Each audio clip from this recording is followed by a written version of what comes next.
আসসালামু আলাইকুম রহমতুল্লাহ। প্রিয় অনার্স দ্বিতীয় বর্ষের শিক্ষার্থীবৃন্দ, সবাইকে জানাই আন্তরিক মোবারকবাদ এবং আসসালামু আলাইকুম। আজকে আমরা একটি গুরুত্বপূর্ণ টপিক নিয়ে কথা বলবো। সেটি হচ্ছে উইলিয়াম শেক্সপিয়ার, যিনি আমাদের ইংরেজি সাহিত্যের একজন অন্যতম কবি এবং একই সাথে একজন বিখ্যাত রাইটার। তিনি এক কথায় বলতে গেলে ইংরেজি সাহিত্যের উপর একটি গুরুত্বপূর্ণ অবদান রেখেছেন এবং ইংরেজি সাহিত্যকে তিনি সমাদৃত করেছেন।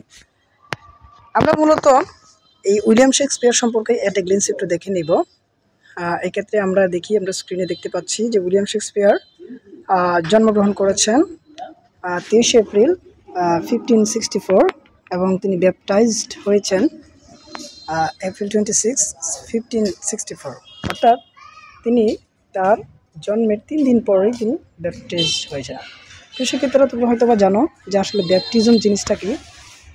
ব্যাপটিজম বলতে বোঝানো হয় আমাদের যে খ্রিস্টান যে ধর্মটা আছে, সেই খ্রিস্টান ধর্মের জন্মের পরপরই বাচ্চাদেরকে তারা একটা হোলি ওয়াটার দিয়ে কি করে মূলত বাচ্চাটাকে গোসল করায়।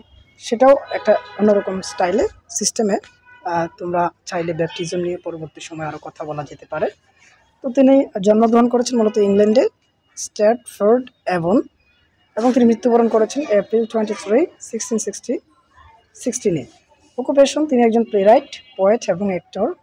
তোমরা সবাই জেনে থাকবে যারা ইংরেজি সাহিত্যে পড়াশোনা করছো, ইনার অনেক লেখা তোমরা পাবে। তো সেখানে তিনি একজন একই সাথে একজন প্লেরাইট, একই সাথে একজন পোয়েট, অ্যাক্টর এবং বিভিন্ন রকম লেখা তিনি মূলত লিখেছেন, একজন অ্যাসেইস্টও বটে।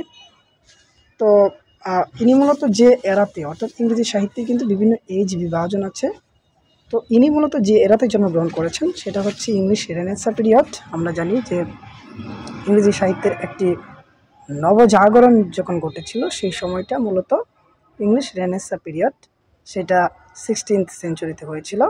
এলিজাবেথান এবং জ্যাকোবিয়ান, এই দুইটা পিরিয়ডকেই তিনি মূলত ধারণ করতেন এবং সেই পিরিয়ডের একজন অন্যতম লেখক হিসেবে তিনি সমাদৃত হয়েছেন। তার কিছু নোটেবল ওয়ার্কস যেমন আছে যে তিনি একই সাথে ট্র্যাজেডি এবং কমেডি, এই দুইটা জায়গায় তিনি অত্যন্ত গুরুত্বপূর্ণ অবদান রেখেছেন এবং তিনি অত্যন্ত গুরুত্বপূর্ণ লেখনী তিনার যা ইংরেজি সাহিত্যে চর্চিত হয়ে থাকে। তার মধ্যে ট্র্যাজেডিগুলো হলো হ্যামলেট, ম্যাকবেথ এবং অথেলো, কিং লিয়ার এবং রোমিও অ্যান্ড জুলিয়েট। এবং কমেডিগুলো হচ্ছে Midsummer Night's Dream, 12th Night, Much Ado About Nothing, As You Like It. তো আমরা একটা বিষয় হয়তো বা মিসিং করে যাচ্ছি, সেটি হচ্ছে যে ট্র্যাজেডি অ্যান্ড কমেডি। ট্র্যাজেডি জিনিসটা কি? ট্র্যাজেডি হলো ওয়ান কাইন্ড অফ ড্রামা বা একটা লেখনী, যেটার মাধ্যমে কি হবে, একজন লেখকের, একজন কবির বা একটা ক্যারেক্টারের বা চরিত্রের জীবনের যে তোমার কি বলে যে তাদের জীবনের যে ফল, সেই ফলের কারণে পরিশেষে তার জীবনে কি ঘটে। অর্থাৎ এটা কিন্তু শুরুটা হয়ে থাকে খুব সুন্দরভাবে। তোমরা হয়তোবা যখন ট্র্যাজেডির সংজ্ঞা পড়তে যাবে বা ট্র্যাজেডি সম্পর্কে ডিটেলস জানতে যাবে, তখন বিষয়টি বুঝতে পারবে যে তিনি মূলত এই লেখাগুলো লিখেছেন। এবং ওনার হিস্ট্রিটা আমরা জানি, ইংরেজি সাহিত্যে যখন রেনেসাঁ পিরিয়ড হয়, তো এই রেনেসাঁটা শুরু হওয়ার সাথে সাথে হেনরি দ্য ফিফথ এর সময়কাল থেকে হেনরি দ্য এইট পর্যন্ত যে সময়টা ছিল, রিচার্ড থার্ড, এটা তোমরা অধ্যয়ন করলে বুঝতে পারবে যে ওই হিস্ট্রিক্যাল টাইমিংটাতে তিনি ছিলেন। তিনার পোয়েট্রিগুলোর মধ্যে আমরা যেটা দেখব সেটা হচ্ছে যে সনেটস ছিল, পোয়েট্রির ধরনটা সনেট ছিল, এবং ভেনাস অ্যান্ড অ্যাডোনাইস এবং দ্য রেফ অফ দ্য লুসিক্রয়। তার রাইটিং স্টাইলটা কেমন ছিল? তোমরা জানো যে উইলিয়াম শেক্সপিয়ার ইংরেজি সাহিত্যে একটি অন্যতম শাখা তৈরি করেছেন, যেটি হচ্ছে সনেট, এবং তিনার নামেই কিন্তু ইংরেজি সনেটের একটা অন্যতম নামকরণ করা হয়েছে, সেটি শেক্সপিয়ারিয়ান সনেট। তো ওনার সনেটের ধরনটাও কিন্তু ভিন্ন রকম, রাইম স্কিম বলো, এবং তুমি যেটা যদি বলো যে তার সনেটের ধরনটা, আমরা জানি তিনি একজন আর্ডেন্ট ফলোয়ার অফ কিট ছিলেন।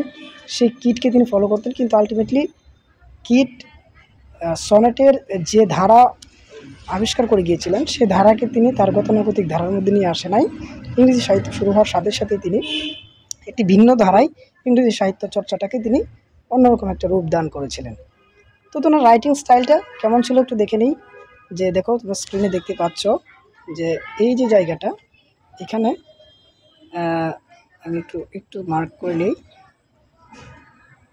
এই যে দেখো এই যে ওনার রাইটিং স্টাইলটা কিন্তু এগুলো দেখো যে used iambic pentameter and blank verse created over 170 words still used today, famous of soliloquies, metaphors and wordplay. That means যে তিনি মূলত তার লেখনের মধ্যে আয়াম্বিক পেন্টামিটার ব্যবহার করেছেন। তোমরা হয়তো আয়াম্বিক পেন্টামিটার সম্পর্কে ভালো ধারণা রাখো।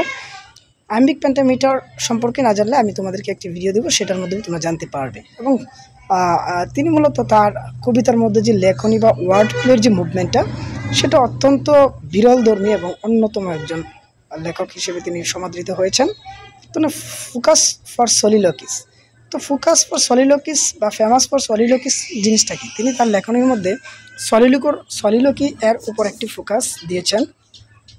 এক্ষেত্রে মানে বলা যায় যে সলিলকি জিনিসটা কি, তাহলে এটা one kind of Literary device যেখানে তিনি মূলত উল্লেখ করেছেন যে একজন ক্যারেক্টার কি করবে যখন সে চরিত্রে অভিনয় করবে, তার নিজস্ব চরিত্রের উপর অভিনয় করবে, তখন সেখানে সে এমন একটা কাজ করবে, সে নিজের সাথে নিজেই কথা বলবে, মানে রিয়েলাইজেশন আসবে, এরকম একটা ব্যাপার এখানে আছে। তারপরে আমরা যদি দেখি যে ওনার লিগেসিটা কী ছিল, লিগেসিটা ছিল often called the bard of Avon. এটা খুবই ইম্পর্ট্যান্ট একটা বিষয়, তোমরা খুবই মনোযোগ সহকারে এটাকে একটু পয়েন্ট আউট করে নিতে পারো। এই যে জায়গাটাকে একটু পয়েন্ট আউট করে নিতে পারো, কারণ স্ট্র্যাটফোর্ড অ্যাভনে তিনি জন্মগ্রহণ করেছেন, কিন্তু তিনাকে বলা হয়তো বার্ড অফ অ্যাভন। হ্যাঁ, অ্যাভনের পাখি বলা হয়তো। এটা এটা এটা হচ্ছে এটা বিষয় যে বিখ্যাত একজন ব্যক্তিত্ব এবং রাইটার হিসেবেও সর্বজন সমাদৃত ছিল। His works are the most performed and studied in the world, influenced literature, theatre and English language profoundly. মানে তার লেখনীটা ইংরেজি সাহিত্যের উপর একটা গুরুত্বপূর্ণ মুভমেন্ট তৈরি করেছিল, যার মাধ্যমে ইংরেজি সাহিত্য সর্বজন সমাদৃত হয় অত্যন্ত প্রভাবনীয়ভাবে। ধন্যবাদ সবাইকে। নিশ্চয়ই তোমাদের সাথে পরবর্তী সময় আরেকটি ভিডিওতে কথা হবে অন্য কোনো একটা বিষয় নিয়ে, অন্য কোনো একজন কবি নিয়ে। ধন্যবাদ। আসসালামু আলাইকুম রহমতুল্লাহি ওয়া বারাকাতুহু।